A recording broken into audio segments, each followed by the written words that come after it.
Lucent सामान्य ज्ञान में मौलिक अधिकार का चर्चा करूंगा। इससे पहले मैंने 9 टॉपिक अभी तक पॉलिटी का 9 टॉपिक पढ़ा चुका हूं, जिसमें से ये 9 टॉपिक आप दे सकते हैं। आज 10वां टॉपिक है मौलिक अधिकार, जो सबसे महत्वपूर्ण टॉपिक है। इसलिए आप वीडियो को लास्ट तक जरूर देखें, जिससे कोई भी कॉम्पिटिटिव एग्ज़ाम यदि देने जा रहे हैं तो इस टॉपिक से क्वेश्चन एग्ज़ाम में रहना एकदम तय बात है। इसलिए आप जो है ज़रूर देखें। आज 10वां टॉपिक चलेगा, जिसका नाम है मौलिक अधिकार।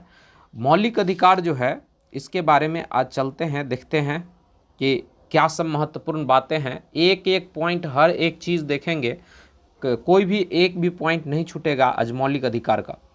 तो 10वां टॉपिक है, जिसका नाम है मौलिक अधिकार। इसे संयुक्त राज्य अमेरिका के संविधान से लिया गया है।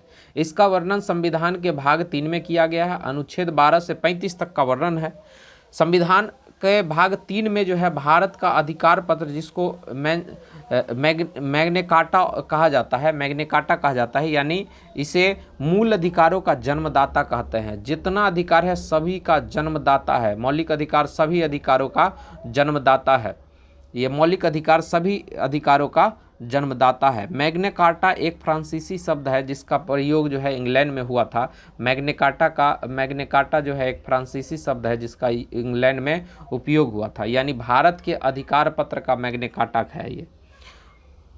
भारत नागरिकों के लिए मौलिक अधिकारों के प्रावधान के अनुप्रयोगों में राज्य शब्द का उपयोग व्यापक अवधारणा में किया गया है। राज्य शब्द को परिभाषित अनुच्छेद 12 करता है। राज्य शब्द में निम्नलिखित शामिल है।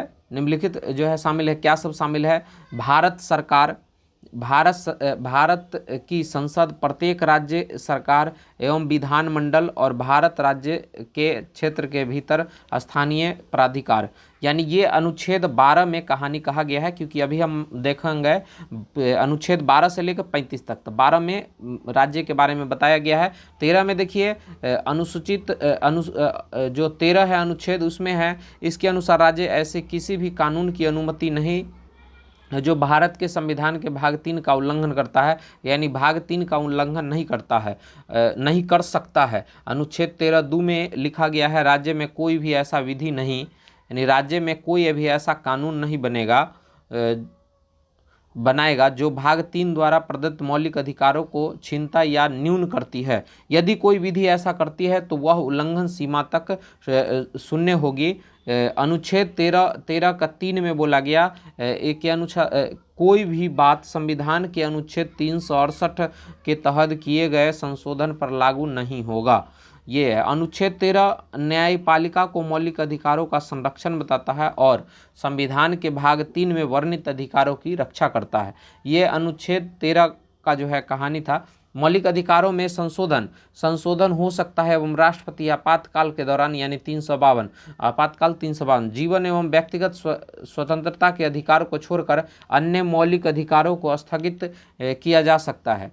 ये असीमित नहीं है, लेकिन वाद योग्य है। राज्य उन पर युक्त प्रतिबंध लगा सकता है। प्रतिबंध का कारण उचित है या नहीं, इसका निर्णय अदालत करेगी। यानी कोई भी प्रतिबंध लगाता है तो अदालत जो है उस पर करेगा कि ये उचित था या नहीं। मौलिक अधिकारों की सुरक्षा के लिए उच्च न्यायालय में 226 और उच्चतम न्यायालय में अनुच्छेद 32 के तहत जा सकते हैं। ये क्वेश्चन पूछा जाता है कि उच्च न्यायालय में 226 और उच्चतम न्यायालय में 32 अनुच्छेद के तहत जा सकता है मौलिक अधिकार के संरक्षण के लिए। पीड़ित व्यक्ति सीधे उच्चतम न्यायालय भी जा सकता है। यह आवश्यक नहीं कि केवल उच्च न्यायालय के खिलाफ ही वहां अपील किया जा सकता है। ये बहुत बड़ा लाइन है कि मौलिक अधिकार का यदि आपको हनन होता है तो डायरेक्ट उच्चतम न्यायालय यानी सुप्रीम कोर्ट आप जा सकते हैं। मूल संविधान में 7 मौलिक अधिकार थे, लेकिन 44वां संशोधन 1978 के द्वारा संपत्ति के अधिकार, जिसे 31 व 19 का 1 का F को मौलिक अधिकार की सूची से हटाकर और इसे संविधान के भाग 12 के अनुच्छेद 3 से 300 क के अंतर्गत कानूनी अधिकार के रूप में ये रखा गया है। कानूनी अधिकार बना दिया गया है मौलिक अधिकार को। 1931 ईस्वी में कराची अधिवेशन अध्यक्ष जो है कौन थे? सरदार वल्लभ भाई पटेल सरदार वल्लभ भाई पटेल थे। में कांग्रेस में घोषणा पत्र में मूल अधिकारों की मांग की। मूल अधिकारों का प्रारूप जवाहरलाल नेहरू ने बनाया था। मूल अधिकारों का मांग जवाहरलाल नेहरू ने बनाया था। मौलिक अधिकार के देखिए, यही मौलिक अधिकार का पूरा सार है और अभी मैं एक एक पॉइंट करके सभी देखूंगा। समता या समानता का अधिकार अनुच्छेद 14 से 18 तक है। समता या समानता का अधिकार अनुच्छेद 14 से लेकर 18 तक। स्वतंत्रता का अधिकार 19 से 22 अनुच्छेद 19 से 22। शोषण के विरुद्ध 23 से 24। धार्मिक स्वतंत्रता का अधिकार 25 से 28। संस्कृति और शिक्षा संबंधी अधिकार 29 से 30। असंवैधानिक उपचारों का अधिकार 32। संविधानिक उपचारों का अधिकार 32 है। अब चलते हैं समानता का अधिकार, यानी आप याद रखिए 6 मौलिक अधिकार में कौन कौन है। समानता का अधिकार, स्वतंत्रता का अधिकार, शोषण के विरुद्ध अधिकार, धार्मिक स्वतंत्रता का अधिकार, संस्कृति शिक्षा संबंधी अधिकार और संवैधानिक उपचारों का अधिकार। पहला है समानता या समता का अधिकार। अनुच्छेद जो है 14 से 18 में चर्चा किया गया है। 14 से 18 तक जो है चर्चा किया गया है समता या समानता का अधिकार। अब चलते हैं इसमें अनुच्छेद 14 में विधि के समक्ष समानता। इसका अर्थ यह है कि राज्य के सभी व्यक्तियों के लिए एक समान कानून बनेगा तथा उन पर एक समान लागू होगा। यह ब्रिटिश संविधान से लिया गया है, यानी समानता का अधिकार कहाँ से लिया गया है, ब्रिटेन की संविधान से लिया गया है। और मौलिक अधिकार कहाँ से लिया गया है, तो अमेरिका के संविधान से लिया गया है। आगे चलते हैं अनुच्छेद 15 में क्या कहा गया है। अनुच्छेद 15 में कहा गया है कि धर्म नस्ल जाति लिंग या जन्म स्थान के आधार पर भेदभाव नहीं किया जा सकता है, यानी जन्म जाति लिंग आधार पर नहीं कर सकते हैं भेदभाव। 15 का 1 में है राज्य किसी भी नागरिक के साथ केवल धर्म, मूल वंश, जाति, लिंग, जन्म स्थान या इनमें से किसी स्थान आधार पर भेदभाव नहीं कर सकता है, यानी कोई भी राज्य जो है उसके धर्म पर, मूल वंश, जाति, लिंग ये सब के आधार पर जो है भेदभाव नहीं कर सकता है।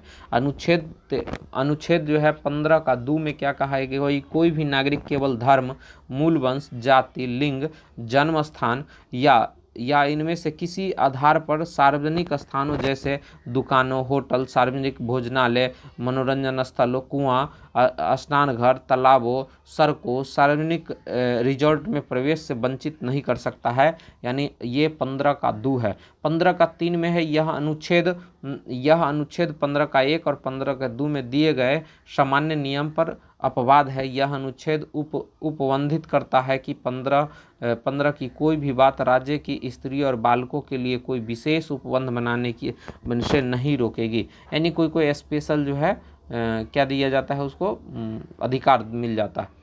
15 का 4 में है यह अनुच्छेद 15 का 1, 15 का 2 गए सामान्य नियम का पूरा अपवाद है। ये दूसरा अपवाद है कि अनुसूचित के अनुच्छेद के तहत राज्य किन्हीं सामाजिक शैक्षणिक दृष्टि से पिछड़े वर्गों या अनुसूचित जातियों, अनुसूचित जनजाति की उन्नति के लिए विशेष पदाधिकार कर सकता है, प्रावधान कर सकता है। अनुच्छेद यानी 15 का 4 संविधान के प्रथम संशोधन 1951 द्वारा मद्रास राज्य बनाम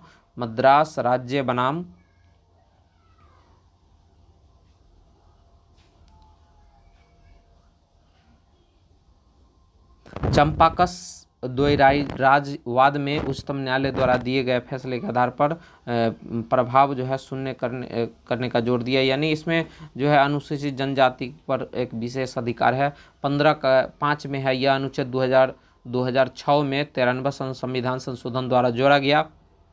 इस अनुच्छेद के तहत शिक्षा संस्थानों में अनुसूचित जाति, जनजाति, अन्य पिछड़ा नामांकन के लिए सीटों के लिए आरक्षण व्यवस्था की गई। और 15 का 6 है, इसमें 103वां संविधान संशोधन 2019 द्वारा संविधान में जोड़ा गया और ये आर्थिक वंचना को पिछड़े जाति यानी 10% जो EWS को मिलता है उसके लिए जोड़ दिया गया। अनुच्छेद जो है 16 में है लोक नियोजन के विषय में अवसर की समानता, यानी लोक नियोजन में अवसर की समानता है।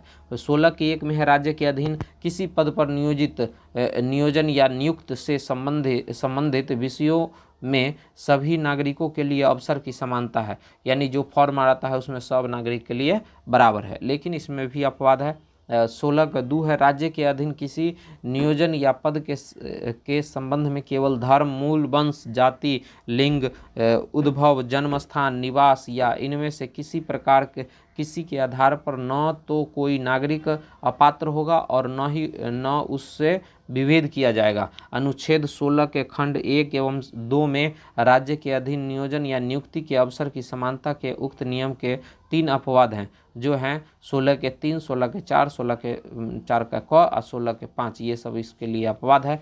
16 के 3 में यह अनुच्छेद राज्य के केंद्र शासित प्रदेश की सरकार को एक अधिकार देता है कि वह सार्वजनिक रोजगार में नियुक्ति किया जा सकता है ना। यानी ये समानता के आधार पर है, 16 जो है समानता के आधार पर, लेकिन इसमें अपवाद है कि जैसे SC ST और OBC को जो है आरक्षण दे दिया जाता है और उसको जो है कुछ महिला लोग को लिए विशेष आरक्षण दिया जाता है, तो ये सब अपवाद है। उच्चतम न्यायालय ने 1992 में इंदिरा साहनी के मामले में यह निर्धारित की कि सरकारी नौकरी और शैक्षणिक संस्थानों में आरक्षण की अधिकतम सीमा 50% से अधिक नहीं हो सकती है। यह निर्णय न्यायालय से भी कहा गया कि 50% की सीमा केवल असाधारण परिस्थिति में ही जोड़ा जा सकता है। और अभी देखिए बहुत सारे राज्य में 65% तक आरक्षण लगा हुआ है, 50% हाईएस्ट आरक्षण रह सकता है।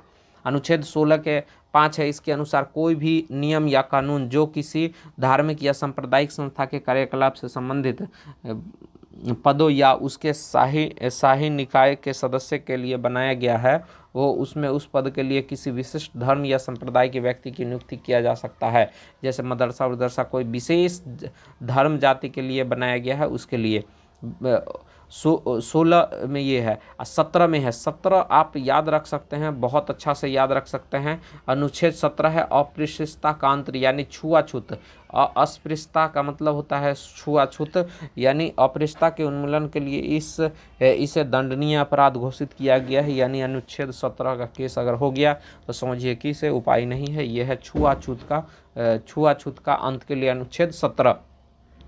अनुच्छेद 18 है उपाधियों का अंत। जब स्वतंत्र भारत हो गया तो किसी को कोई उपाधि नहीं दिया गया, लेकिन इसमें कुछ अपवाद हैं। सेना या विधा संबंधी सम्मान के सिवाय अन्य कोई भी उपाधि राज्य द्वारा प्रदान नहीं किया जा सकता है। जैसे ब्रिगेडियर होता है, कर्नल होता है, जनरल होता है। और विधा संबंधी सम्मान, कोई सम्मान अगर पाता है, जैसे राष्ट्रपति पुरस्कृत हो गया तो उसको बोला जाता है ये पुरस्कृत प्राप्त है। तो इस प्रकार का ये सब छोड़ के बाकी बात राज्य द्वारा कोई भी उपाधि नहीं दिया जा सकता है। भारत का कोई नागरिक किसी अन्य देश के बिना राष्ट्रपति की आज्ञा से कोई भी उपाधि स्वीकार नहीं कर सकता है। यानी किसी भी आदमी को अगर कोई दूसरे देश कोई उपाधि देना चाहता है तो राष्ट्रपति के द्वारा ही कहने पर ही प्राप्त किया जा सकता है। भारत सरकार द्वारा भारत रत्न, पद्म विभूषण, पद्म भूषण, पद्मश्री, सेना द्वारा परमवीर चक्र, महावीर चक्र, वीर चक्र आदि पुरस्कार अनुच्छेद 18 के तहत ही आता है। स्वतंत्रता का अधिकार क्या है? 19 से 22 तक ये बहुत इंपॉर्टेंट अधिकार है। 19 मूल संविधान के 7 तरह के स्वतंत्रता का उल्लेख किया गया है, अब इसमें सिर्फ 6 हैं। अनुच्छेद 19 का 1 का F जो बोले थे संपत्ति का अधिकार, ये हटा दिया गया है। 44वां संशोधन 1978 के तहत जो है हटा दिया गया है। अब 19 का सब अनुच्छेद को अच्छे से याद कर लीजिए कि 19 में जो है जो अनुच्छेद है, यानी 19 का G, 19 से F तो खत्म हो गया तो G तक होगा। 19 का 1 के A में है बोलने की स्वतंत्रता, 1 के B में है शांतिपूर्ण हथियारों को एकत्रित होने और सभा करने, यानी शांतिपूर्वक बिना हथियार का एकत्रित यानी सभा उभा कर सकते हैं, ये अधिकार है। हम लोग का संघ बनाने का स्वतंत्रता है कि हम लोग अपना पार्टी बना सकते हैं, कोई दिक्कत नहीं है, संघ बना सकते हैं। और अनुच्छेद जो है 19 का 1 के D है कि देश के किसी भी क्षेत्र में आप भ्रमण कर सकते हैं, आराम से जो है घूमने के लिए जा सकते हैं। ई जो है कहीं भी जाके बसने का अधिकार होता है, निवास या बसने का अधिकार है ई में। और जी में है जीविका चलाने का अधिकार, आदमी कोई भी जो प्रशासनिक दृष्टिकोण से अच्छा काम है वो करके अपना जीविकोपार्जन कर सकता है ना। जो मानव के हित के लिए हो वो काम कोई भी आदमी कर सकता है। ये अनुच्छेद 19(1) का G के तहत है। प्रेस की स्वतंत्रता जानने का अधिकार, चुप रहने का अधिकार, चुप भी रहने का एक अधिकार है है ना। अगर कोई आदमी कुछ नहीं बोल रहा है तो वो भी, उसका भी अधिकार है, चुप रहने का अधिकार है, मतदाता सूची का अधिकार है, सूचना का अधिकार, इलेक्ट्रॉनिक मीडिया द्वारा किसी घटना का आंखों देखा प्रसारण, है ना, एकांतर का अधिकार है कि एकांतर में हम रहना पसंद करते हैं। अपने मकान पर राष्ट्रीय ध्वज फहराने का अधिकार है, यानी सभी अपना मकान पर राष्ट्रीय ध्वज फहरा सकता है, इसमें कोई नहीं रोक सकता है किसी को। अधिकार है राजनीतिक दल या किसी संगठन में आयोजन के विरुद्ध बोलने का भी अधिकार है, यानी बोलने और चुप रहने दोनों का अधिकार जो है 19 ही देता है। भारतीय कम्युनिस्ट पार्टी मार्क्सवादी बनाम भरत कुमार और अन्य के मामलों में उच्चतम न्यायालय की 3 सदस्यीय पीठ ने केरल उच्च न्यायालय के निर्णय की पुष्टि करते हुए यह अभी निर्धारित किया है कि राजनीतिक दलों द्वारा बंद का आयोजन करना असंवैधानिक और अवैध है ना। अनुच्छेद 19 का 2 है, यह अनुच्छेद भारतीय संविधान का वह प्रावधान है जो अनुच्छेद 1A के तहत दिए गए बोलने की स्वतंत्रता की उचित अनुमति देता है। इस अनुच्छेद के तहत राज्य निम्नलिखित कारणों से वाक की स्वतंत्रता पर निर्बंधन लगाए जा सकते हैं। राज्य की सुरक्षा, विदेशी राज्यों के साथ मैत्रीपूर्ण संबंधों के हितों में, लोक व्यवस्था, शिष्टाचार या सदाचार के हित में, न्यायालय की अवधारणा, मानहानि, अपराध के लिए उकसाने के मामले में, और भारत की प्रमुखता और अखंडता, ये सब जो है 19 का 2 है, 19 का 2 है। सभी अनुच्छेद बहुत महत्वपूर्ण है, इसलिए आप इसको अच्छे से देख सकते हैं। अनुच्छेद 20 है, अपराधों के लिए दोष सिद्धि के संबंध में संरक्षण, यानी अपराधी के लिए दोष सिद्धि का संरक्षण जो है 20 में है। अब 21 में देखते हैं, प्राण एवं दैहिक स्वतंत्रता। प्राण एवं दैहिक स्वतंत्रता अनुच्छेद 21 में है, प्राण एवं दैहिक स्वतंत्रता। प्राण एवं दैहिक स्वतंत्रता जो है अनुच्छेद 21 में है। चलिए अब जो है थोड़ा सा स्पीड में चलते हैं, जो आप ये सब देख सकते हैं कि ये 21 के अंतर्गत है, ठीक है, जिसमें इस सब चीज़ का चर्चा किया गया है। आगे बढ़ते हैं और आप देख सकते हैं, मैं हर एक चीज़ दिखा रहा हूँ आपको, आप देख सकते हैं। तीसरा है अनुच्छेद 23-24 में शोषण के विरुद्ध अधिकार, यानी शोषण के विरुद्ध अधिकार जो है 23-24 में है। अनुच्छेद 23 में मानव के दुर्व्यापार और बलात् श्रम का प्रतिरोध, ये अनुच्छेद 23 से 24 में शोषण के विरुद्ध अधिकार है, शोषण के विरुद्ध अधिकार है। और धार्मिक स्वतंत्रता का अधिकार 25 से 28, धार्मिक स्वतंत्रता 25 से 28, धार्मिक स्वतंत्रता 25 से 28 में है। अब आगे बढ़ते हैं कि संस्कृति एवं शिक्षा संबंधी अधिकार 29 से 30 में है, 29-30 में है संस्कृति और शिक्षा संबंधी अधिकार है। वर्तमान में 6 समुदायों मुस्लिम, पारसी, ईसाई, सिख, बौद्ध एवं जैन को अल्पसंख्यक वर्ग का दर्जा प्रदान किया गया है। आगे संवैधानिक उपचारों का अधिकार, संवैधानिक उपचारों का अधिकार ये बहुत महत्वपूर्ण है, आप इसको खूब अच्छा से देख सकते हैं। संवैधानिक उपचारों का अधिकार, संविधान उपचारों का अधिकार को डॉक्टर भीमराव अंबेडकर ने संविधान की आत्मा कहा है, इसीलिए इसको खूब अच्छा से देखते हैं, पूछा भी जाता है एग्जाम में। अनुच्छेद 32 का 1 में नागरिकों के मौलिक अधिकारों को परिवर्तित करने के लिए उच्चतम न्यायालय को समुचित कार्रवाइयों द्वारा प्रचालित करने के लिए अधिकार की गारंटी करता है। 5 तरह के समादेश यानी रिट निकालने की शक्ति प्रदान करता है। 5 प्रकार का जो है निकल सकता है। इसमें देखिए सबसे पहला है बंदी प्रतिरक्षीकरण, परमादेश, दूसरा है प्रमादेश, तीसरा है प्रतिषेध लेख, और चौथा है उत्प्रेरण, और 5वां है अधिकार पृष्ठ लेख। ये 5 टाइप का जो है ये समादेश है। अनुच्छेद 32 का 2 में उच्चतम न्यायालय को मौलिक अधिकारों को परिवर्तित करने के लिए ये 5 का एक्सप्लेन करता है कि बंदी प्रतिरक्षाकरण का मतलब क्या है। इसे लैटिन भाषा से लिया गया है, जिसका अर्थ होता है आपके पास शरीर है। उस समय यह उस व्यक्ति की प्रार्थना पर जारी किया जाता है जो यह समझता है कि उसे अवैध रूप से बंदी बनाया गया है। इसके द्वारा न्यायालय बंदीकरण कराने वाले अधिकारी को आदेश देता है कि वह बंदी बनाए गए व्यक्ति को निश्चित स्थान निश्चित समय के अंदर उपस्थित करे, जिससे न्यायालय बंदी बनाए जाने के कारणों पर विचार कर सके। यानी ये पुलिस के पावर को जो है ख़त्म करने का सबसे अच्छा जो है एक नियम था बंदी प्रत्यारक्षीकरण। कि पुलिस कोई भी आदमी को अरेस्ट यदि करके और अगर मान लीजिए कोर्ट में प्रवेश के समक्ष नहीं ले जाता है या कुछ भी सूचना नहीं देता है, तो बंदी प्रतिरक्षीकरण यही है एक बहुत बड़ा हथियार जो आदमी उसके अगेंस्ट फाइल कर सकता है न्यायालय में, और उसको 24 घंटा के अंदर में न्यायालय में पेश करना पड़ेगा पुलिस को। अगला है परमादेश। परमादेश का क्या मतलब हुआ कि इसका शाब्दिक अर्थ है हम आदेश देते हैं। परमादेश का लेख उस समय जारी होता है जब कोई पदाधिकारी अपने सार्वजनिक कर्तव्य का निर्वाह नहीं कर पाता है। इस प्रकार के आज्ञापत्र के आधार पर अधिकारी को उसके कर्तव्य का पालन करने का आदेश दिया जाता है ना।